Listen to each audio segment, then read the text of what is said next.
My family treated me like an outsider while I secretly spent $84,000 to keep their restaurant alive. The day they tried to exploit my new success, I retired as their secret savior. Now they have to survive alone. I am done. Let them see what my absence costs. The bank is officially closed. I'm glad to have you here. Follow my story until the end and comment the city you're watching from so I can see how far my story has reached. My name is Madeline Foster. I'm 36 years old and this story started on Thanksgiving. My family was gathered inside our restaurant in Lexington, Kentucky. From the outside, everything looked perfect. The dining room was packed. My cousins were laughing. My aunts were debating recipes.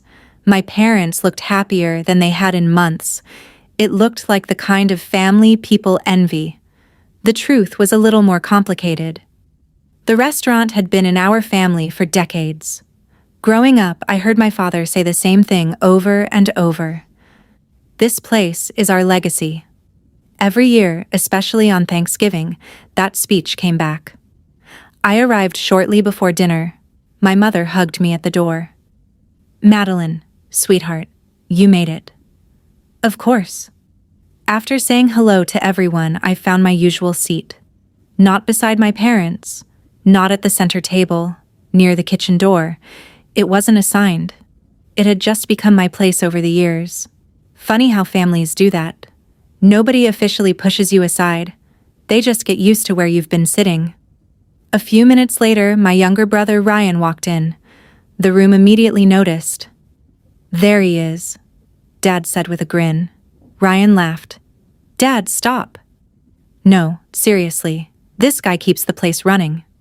Several relatives nodded. A cousin raised his glass. "The restaurant king." Everyone laughed. Ryan smiled and took the attention like someone who'd been receiving it his whole life. Comfortably, naturally. I sat quietly and watched. The difficult part wasn't that anyone was mean to me. Nobody insulted me. Nobody excluded me on purpose. They just celebrated Ryan. Constantly. Every conversation somehow returned to him and the restaurant. Business was doing great. Ryan worked so hard. Ryan carried the family legacy. Ryan saved the restaurant. At one point, my aunt told him, "You should be proud of yourself." Ryan shrugged. "We're making it work." My father immediately shook his head. "No, son. You've carried this place for years." The whole table agreed. I focused on my food. Not because I was angry. Mostly because I'd heard some version of that conversation dozens of times before. Ryan noticed me looking and smiled. I smiled back. The thing is, Ryan wasn't some villain.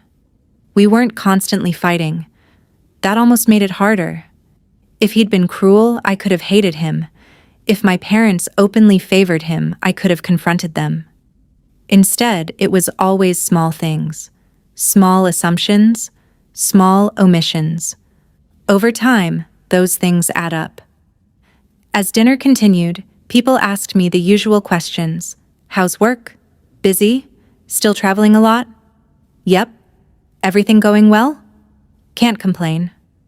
Then the conversation moved right back to Ryan. Later, I stepped away for a few minutes while dessert was being served.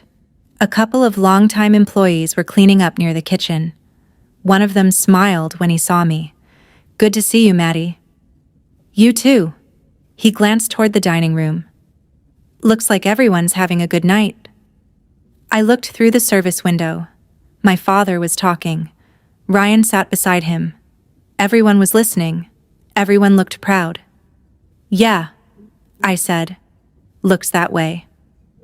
When I returned, Dad was standing with a glass in his hand. That usually meant a speech. The room quieted. Dad pointed toward Ryan. "I just want everyone to know this restaurant is still here because of my son." People applauded. Actual applause. Ryan looked embarrassed, but pleased. I sat there listening to the praise, listening to the story everyone believed. Because nobody in that room knew the full truth. Not my parents, not my cousins, Not even Ryan understood all of it. They believed the restaurant had survived because of him. They believed it had stood on its own through every difficult year. And as I listened to the applause echo across the room, I couldn't help thinking about one simple fact. For more than 12 years, this restaurant had never actually been standing on its own. The funny thing is, none of this started with resentment. At 22, I was excited to leave Lexington, not because I hated my hometown. I didn't. I just wanted something different. Most of my friends were staying close to home, getting married, starting families, or joining businesses their relatives already owned. I wanted to see what I could do on my own. The morning I packed my car, my mother cried. Not dramatically, just enough to make me feel guilty. "You're really going through with this," she said. I laughed. "I already signed the lease, Mom." My father hugged me before I left. "We're proud of you." And he meant it. That's important. People sometimes assume parents either love one child or the other. My situation wasn't that simple. My parents loved me. They were proud of me. They just saw my future differently than Ryan's. Ryan was 2 years younger than me. While I was leaving Kentucky, he was staying. And everyone already seemed to know what that meant. The restaurant, the family business, the legacy. Those words followed Ryan everywhere. A few months after I moved away, Dad called one evening while I was eating takeout in my tiny apartment. "Your brother's spending more time at the restaurant." "That's good, right?" "It is. He's learning fast." I could hear the pride in his voice. Back then, I was proud too. Ryan was smart, friendly.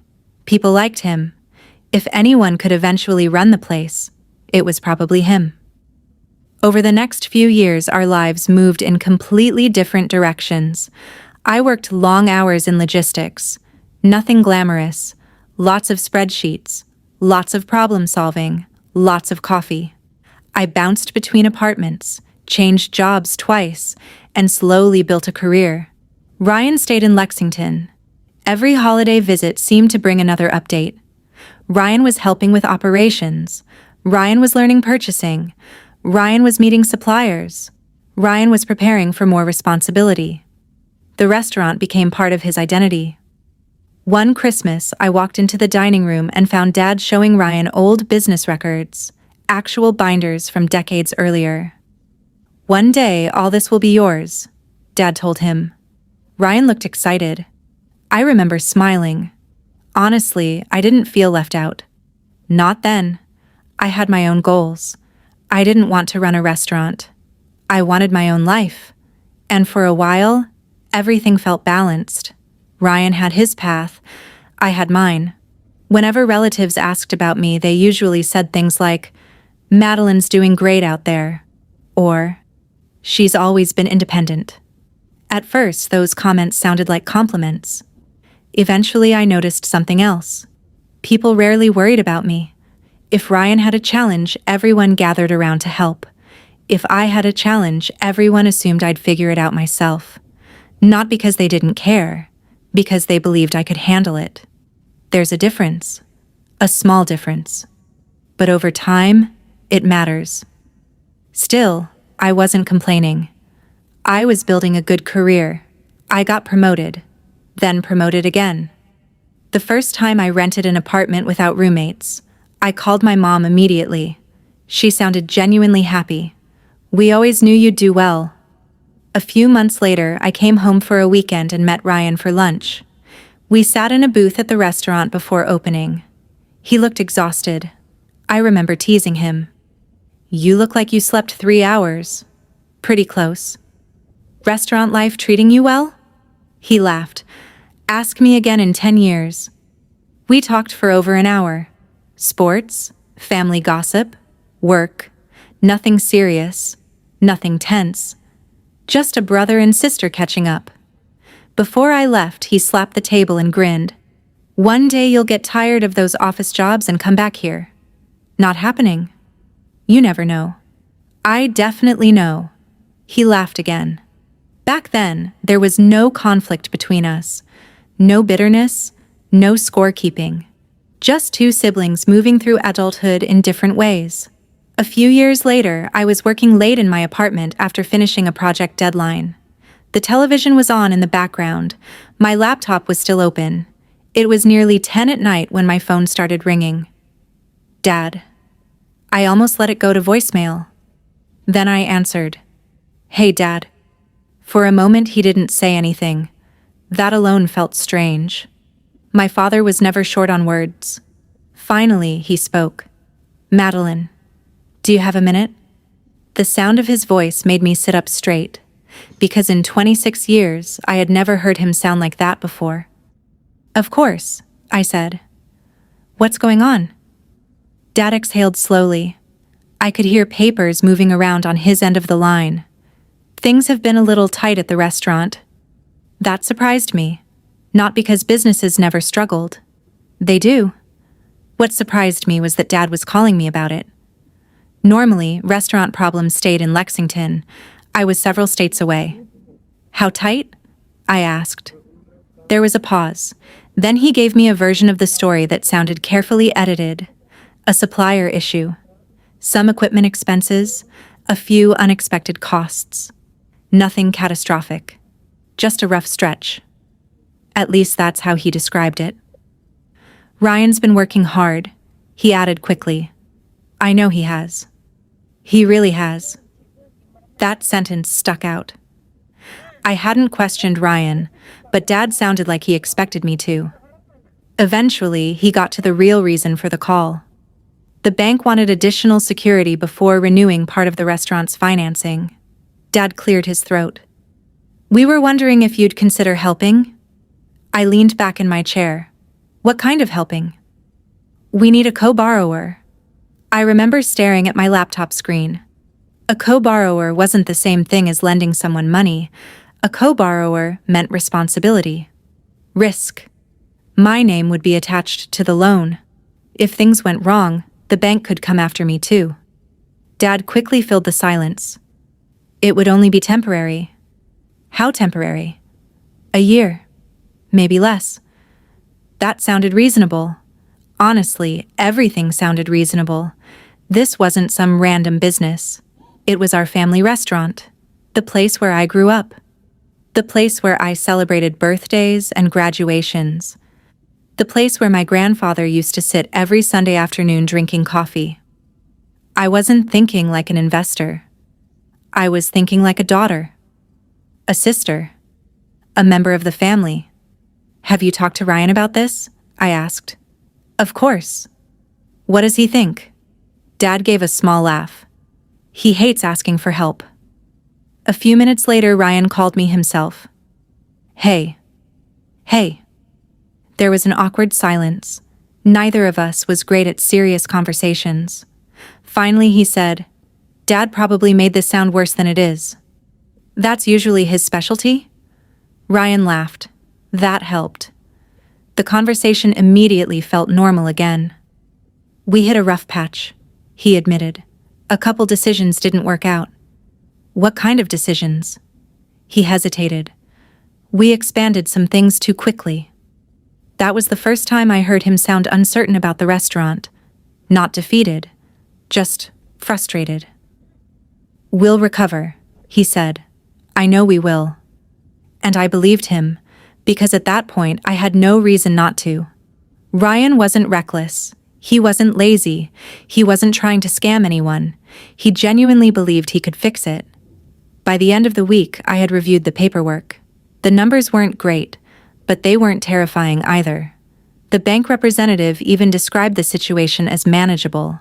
That word came up several times. Manageable, temporary, short-term. I signed. A month later, Dad called to thank me. Then Mom called. Then Ryan. Everybody seemed relieved.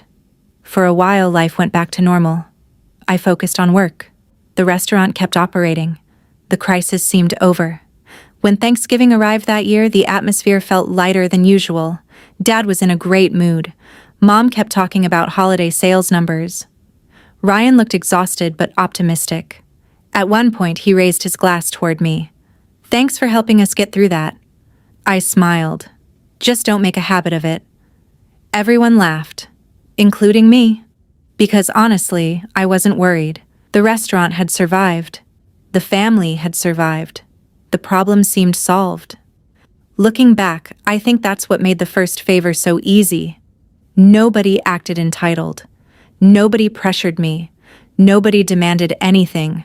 I felt useful, needed, trusted. And if you've ever been the independent child in a family, you probably understand that feeling. Sometimes the moment people finally ask for help feels strangely good. For the first time in years, I wasn't the daughter living somewhere else.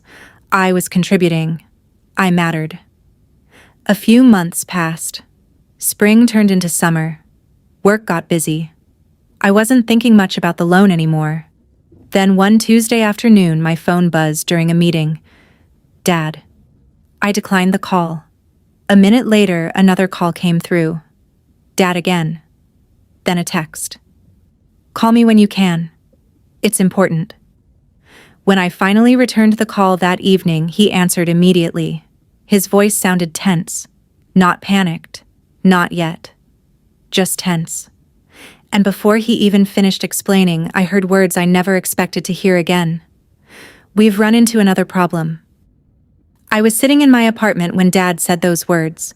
A few months earlier, everyone had assured me the restaurant's financial issues were temporary. The loan had been approved. The crisis was supposedly over. Now, we were having the same conversation again. This time, it wasn't the bank. It was a supplier. They're threatening to stop deliveries, Dad said. We just need a little help getting through this. I rubbed my forehead. How did this happen? We got behind. That was the entire explanation. A few days later, Ryan called.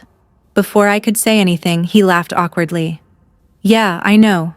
This doesn't look great. What happened? A few things hit at once. Equipment repairs, higher food costs, a marketing campaign that didn't bring in the business he'd expected. None of it sounded outrageous. Actually, that was the problem. Every explanation sounded reasonable. Every problem sounded temporary. So I helped. The supplier got paid. Everyone thanked me. Life moved on. Then another issue appeared. Not a huge one, just another shortfall. Then another. The amounts weren't large enough to trigger alarm bells. They were always framed as small gaps that needed to be covered until sales improved. Just a few weeks. Just until summer. Just until the busy season. The timeline kept changing. Ryan always sounded confident. We're turning the corner. We've got a plan. We'll be fine. And honestly, I believed him. Back then, I still saw each problem as a separate event. I didn't realize they were becoming a pattern. The phone calls slowly changed. Ryan used to call about football games, family gossip, or random things happening around town. Those conversations became less frequent. Instead, my phone would light up with messages like, "Got a minute? Quick question. Can I ask you something?" The restaurant was almost always part of the conversation. One afternoon I answered while walking to my car after work. "Please tell me this isn't another emergency." Ryan laughed. Not a huge one. The fact that he said that immediately told me it was.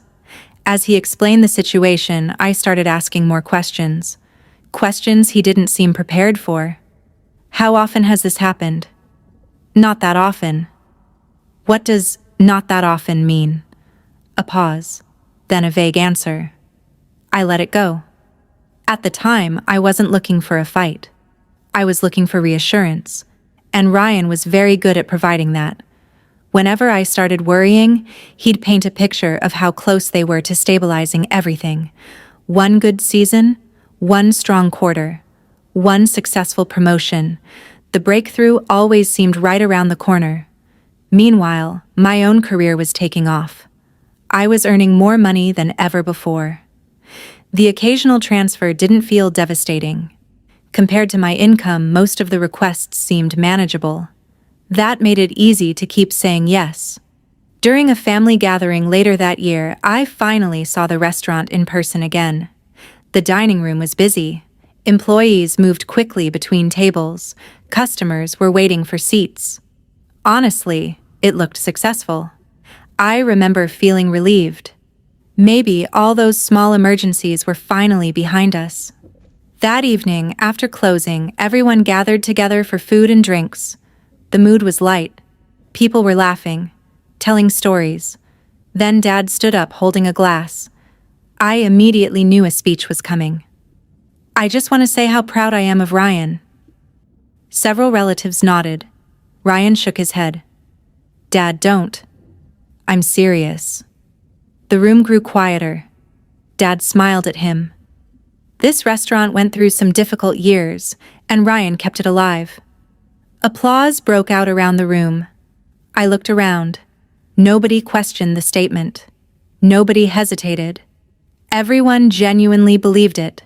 And sitting there listening to the applause, I realized something that had never crossed my mind before. Not one person in that room knew how many times someone else had quietly stepped in to keep the restaurant afloat. I didn't say anything after Dad's speech. Neither did Ryan.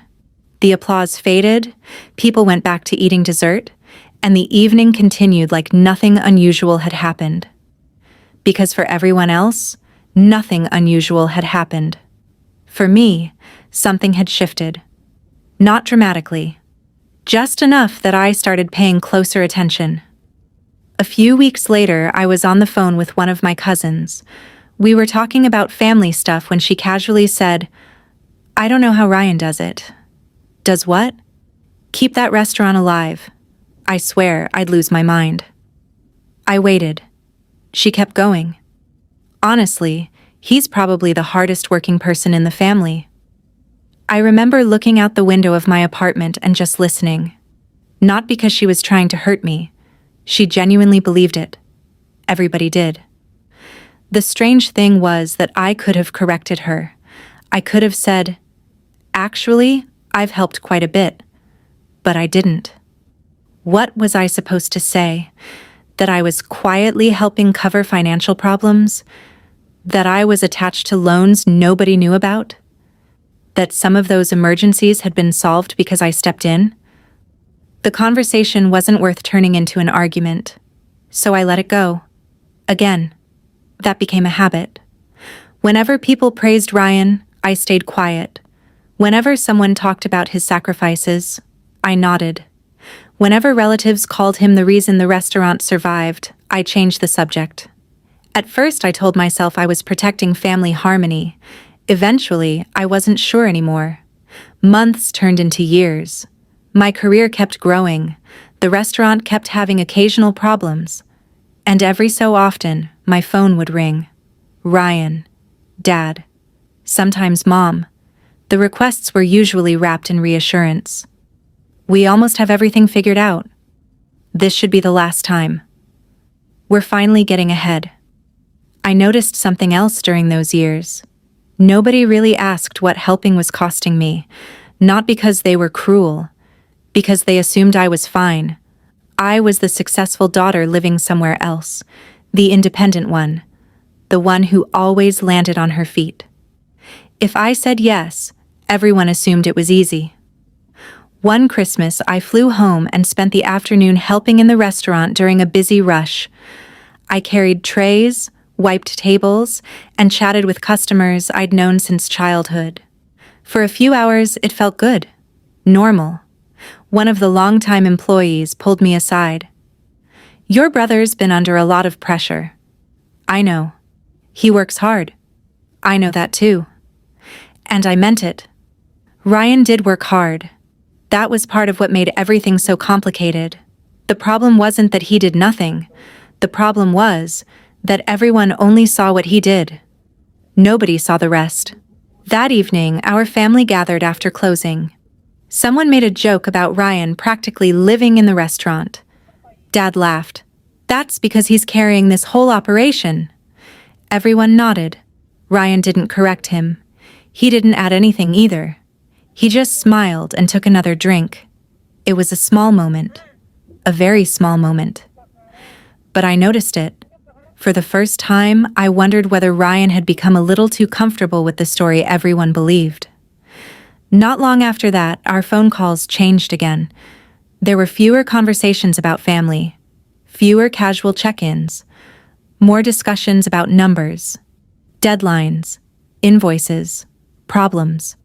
One Saturday morning, I saw Ryan's name on my screen and immediately knew it wasn't a social call. I answered anyway. "What's going on?" He sighed. "How did you know something was wrong?" "Because you only call before noon when you need something." He laughed. But neither of us missed the truth in that joke. A few months later, Dad called instead. His voice sounded strained, not panicked, just tired. "Are you busy?" "A little." "Why?" Silence. Long enough for me to stop typing and give him my full attention. Finally, he spoke. "We've got a situation." My stomach tightened. "What kind of situation?" Another pause.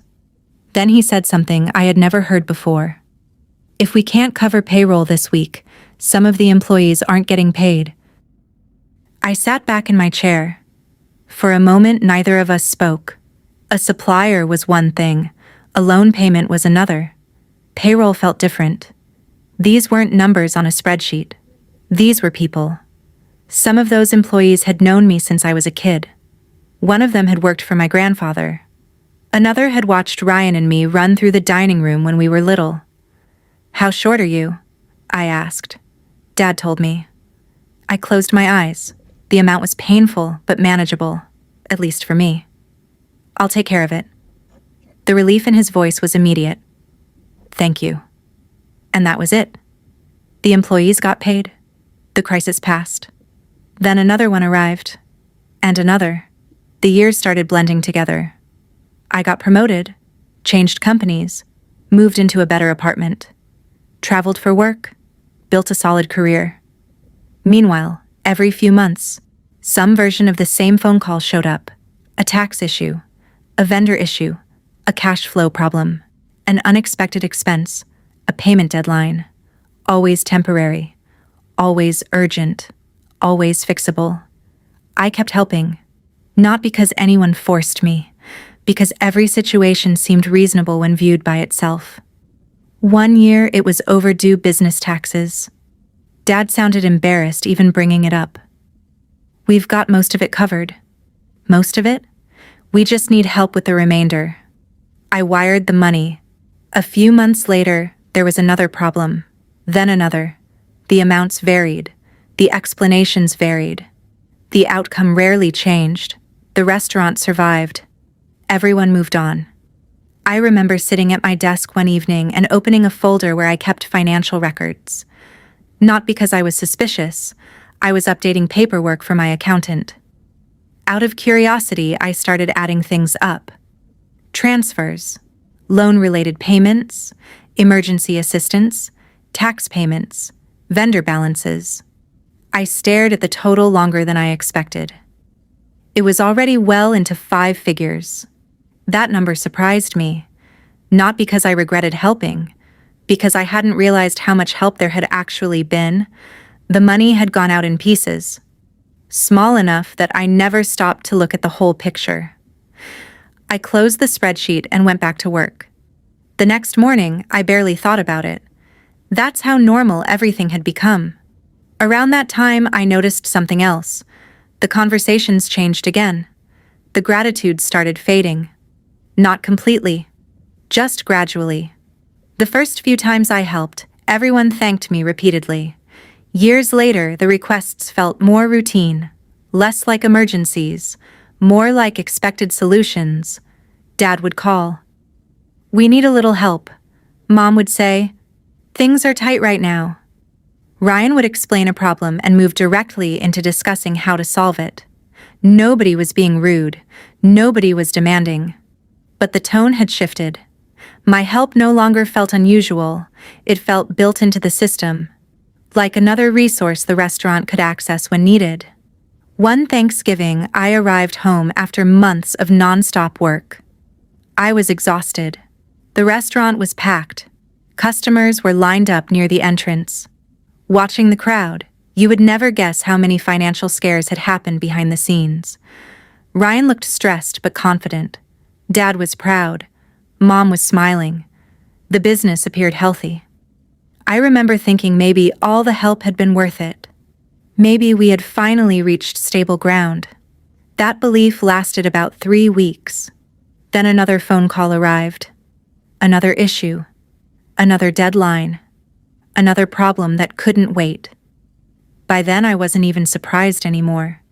The pattern had become part of my life. Work, travel, family emergency. Repeat. The strange thing was that while all of this was happening, something else was happening too. Something I barely talked about with my family.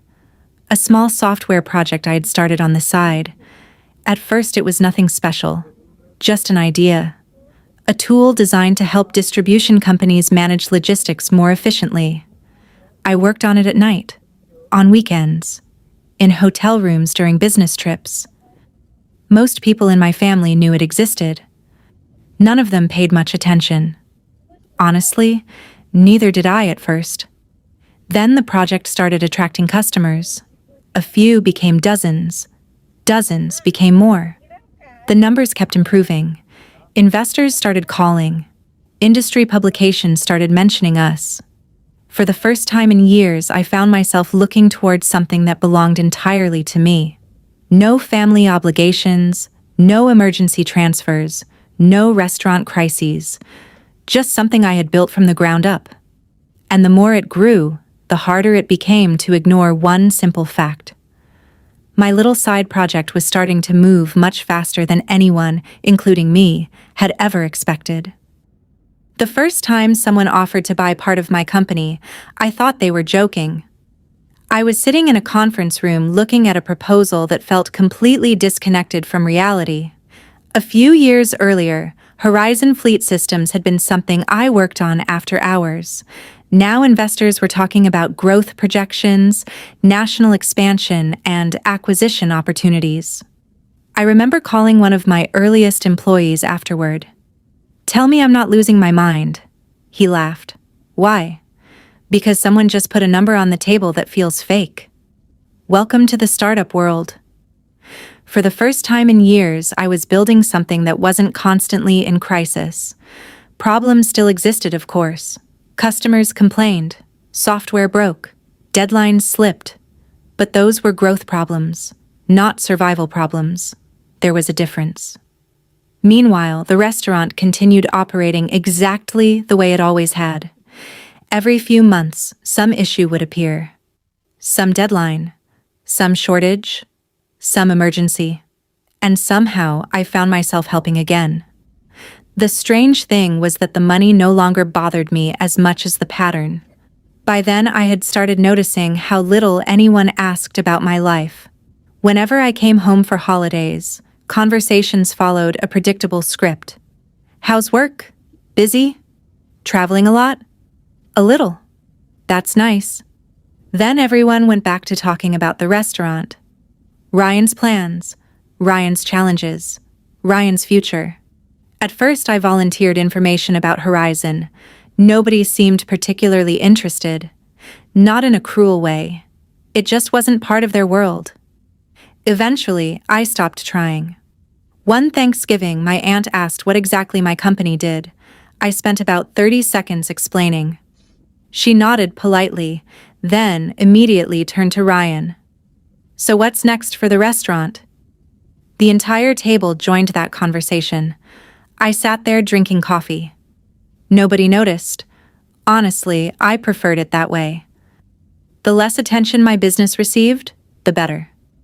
Success had changed the way people treated me before. Not my family necessarily.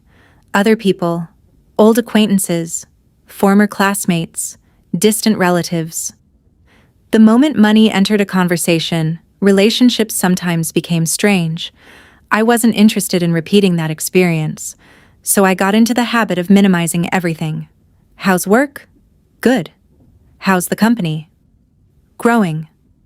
Things going well? Can't complain. That became my standard answer. the truth was much bigger. Horizon expanded into multiple states, then more. We hired aggressively, signed larger clients, opened new offices. Revenue climbed faster than any forecast we had originally created. Even I struggled to keep up with it. One evening, Mom called while I was reviewing contracts. "What are you working on?" "Just some company stuff." "You always say that." I laughed. "Because that's usually what it is. You know, none of us really understand what you do." There wasn't any criticism in her voice. Just curiosity. For a second, I considered explaining everything: the growth, the investors, the numbers. Instead, I said, "It's kind of boring, honestly." Mom laughed. "If you say so." And that was the end of the conversation. Mom never asked again. Neither did Dad. Neither did Ryan. Years passed like that. My business became larger. My personal finances improved dramatically. The restaurant remained the center of family attention. Part of me found the situation almost comforting. Nobody expected anything from me except occasional help. Nobody was watching my career closely. Nobody was asking detailed questions.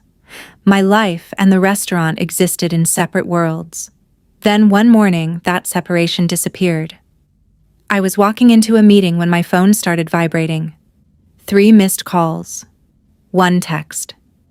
Ryan. That alone was unusual. Ryan almost never called multiple times in a row. I opened the message. "Call me when you get a chance." A second text arrived before I could respond. "Actually, call me now."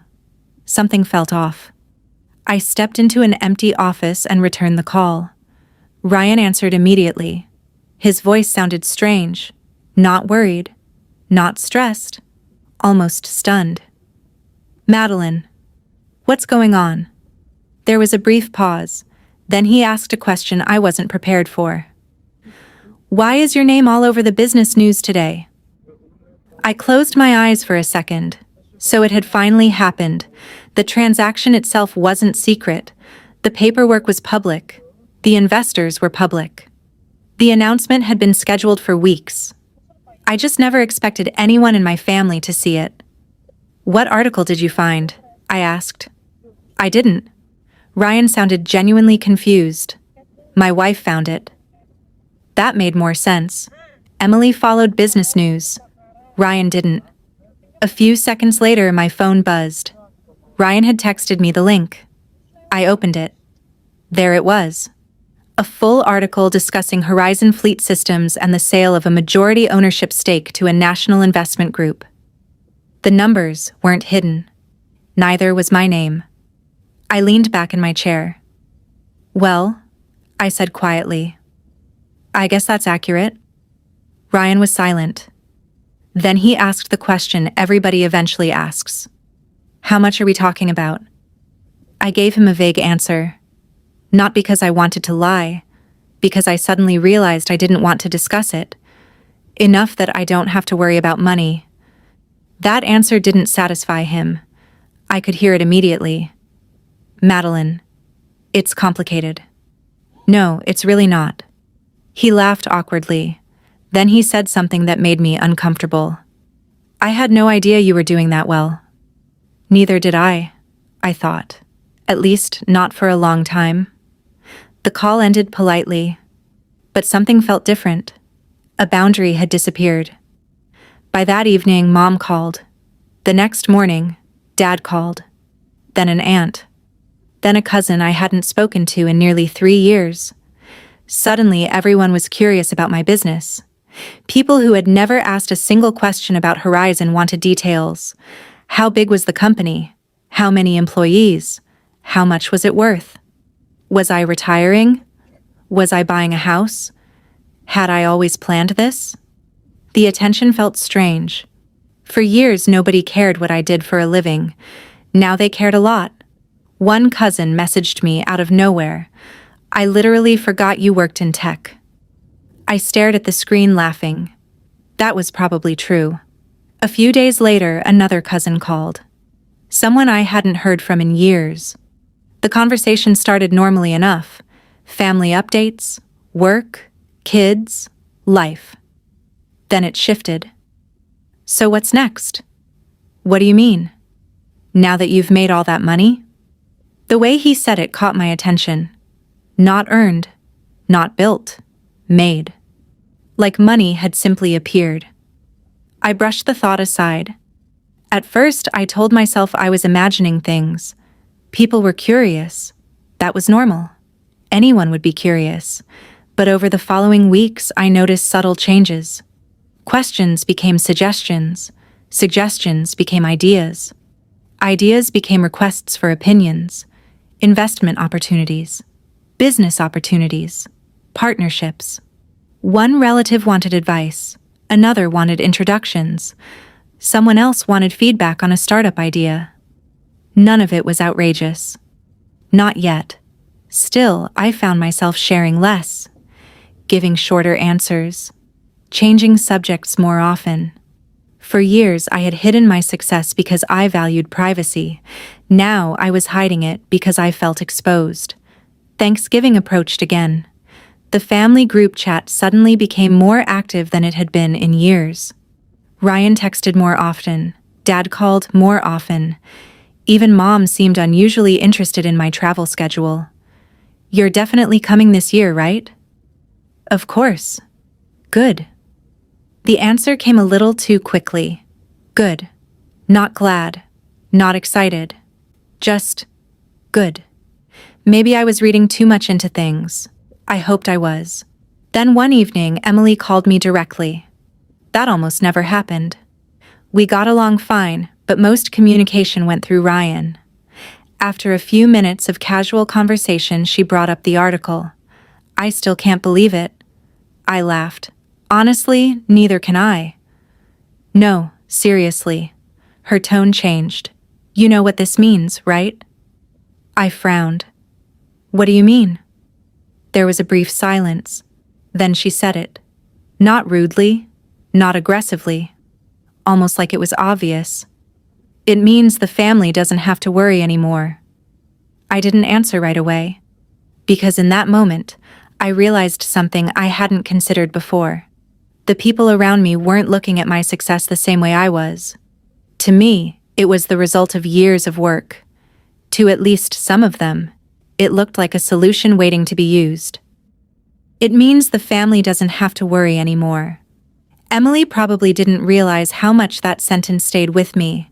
She wasn't being malicious. She wasn't demanding anything. She simply said out loud what some people were already thinking. For the first time, I started paying attention to how often money appeared in conversations. A few weeks later, Ryan called. We talked about normal things for a while. Football, family gossip, the weather. Then he casually asked, "Have you ever thought about investing in restaurants?" I almost laughed. "Not really." "Why not?" "Because I've spent years watching one up close." Ryan chuckled. But he didn't drop the subject.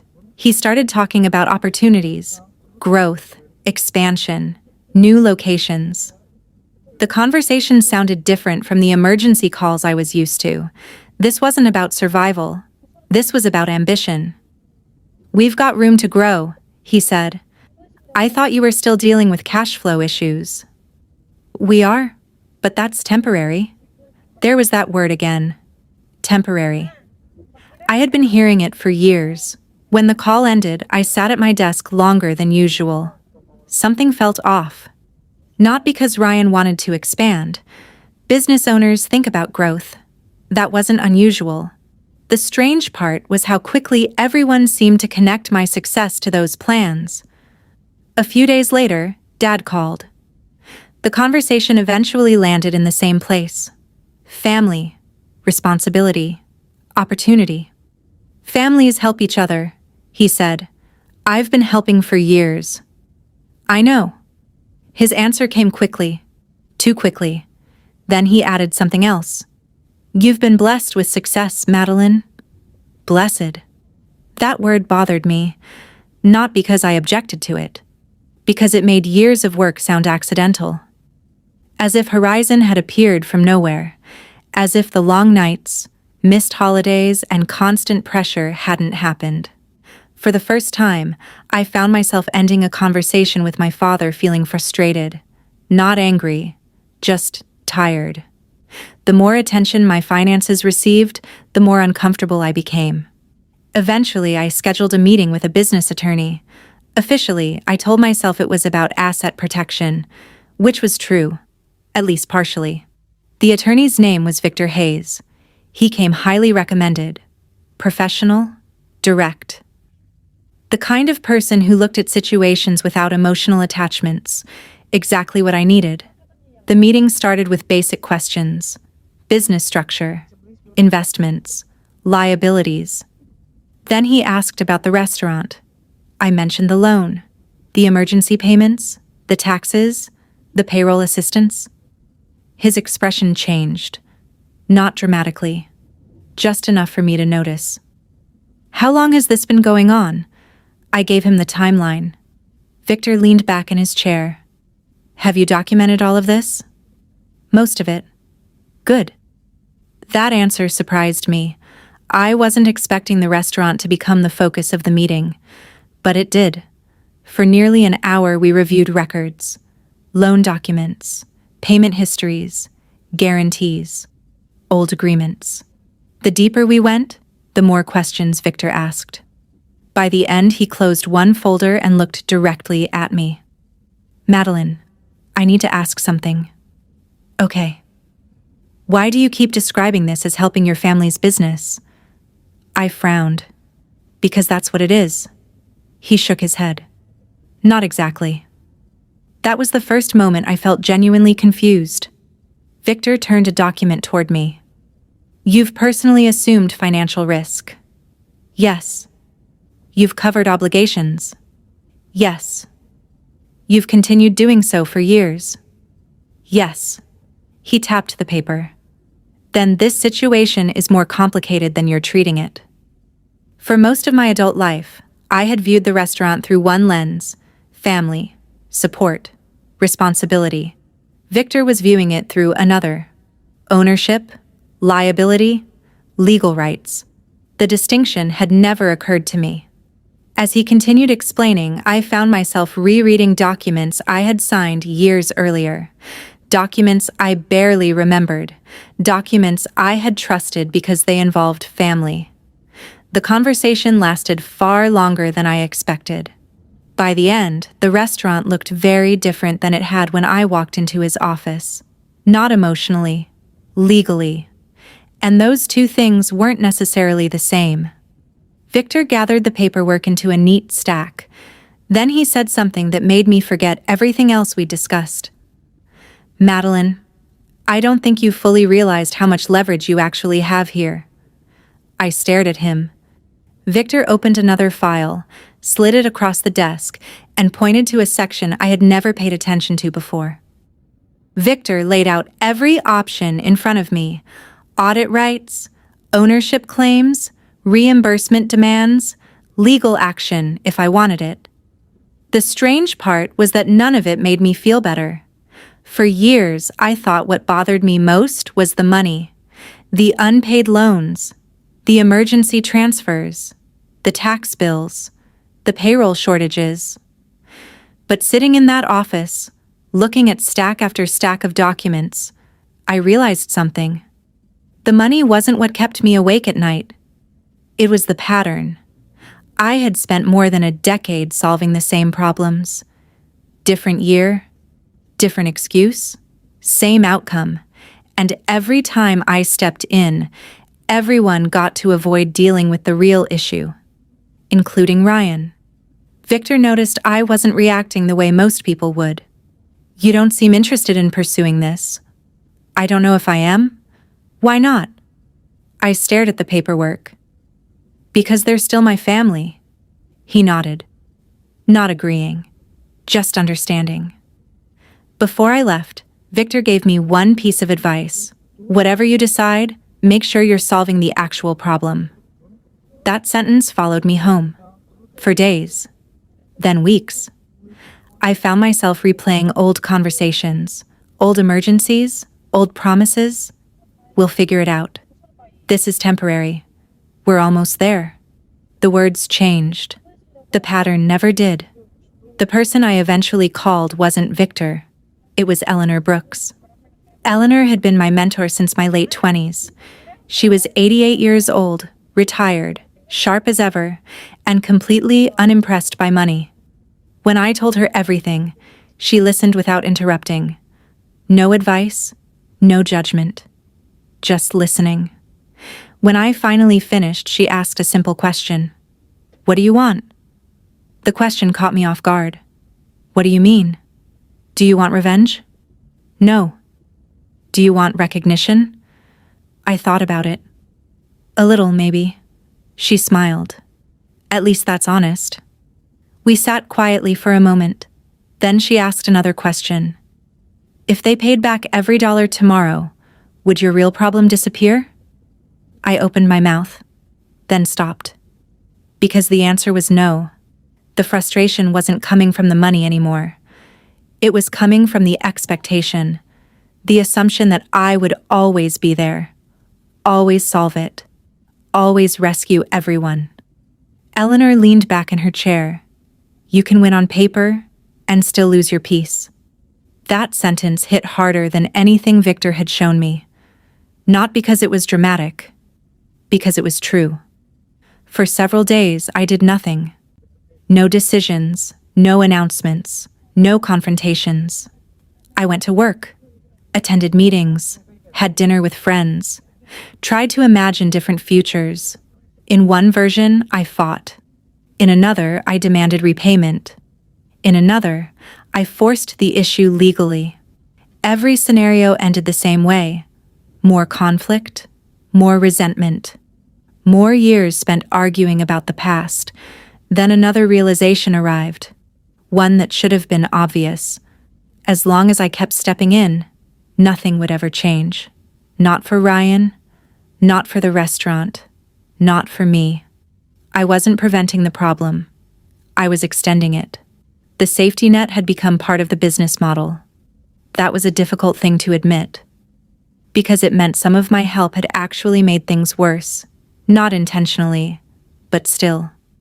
A few days later, I called Victor. I've made a decision. His voice was calm. All right. I'm not suing anybody.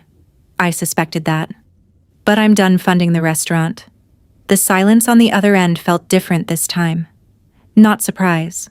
Approval. What does that look like? He asked. It means no more emergency payments. No more guarantees. No more payroll coverage. No more loans. I took a breath.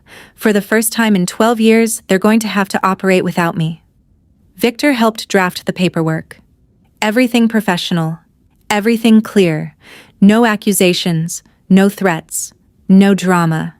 Just a formal notice stating that beginning the following month, I would no longer provide financial support, assume liability, or cover obligations related to the restaurant. The document sat on my desk for nearly an hour before I signed it. My hand actually hesitated. Not because I doubted the decision, because I understood what it meant. For 12 years, I had been the invisible backup plan. Now that plan was ending. I signed my name. Victor sent the notice. And somewhere in Lexington, a conversation was about to happen that my family had avoided for more than a decade. The notice went out 3 weeks before Thanksgiving. Nobody called right away. That silence told me everything. They had read it. They were talking about it. They just didn't know what to say. Ryan finally called. Are you serious? No hello. No small talk. Yes. You can't just stop helping. I looked out my office window. Ryan, I've been helping for 12 years. The conversation didn't become a fight. It was worse than that. We were speaking from two completely different realities. We hung up without solving anything. Thanksgiving arrived anyway. The restaurant was full. Customers laughed. Servers moved between tables. The kitchen was busy.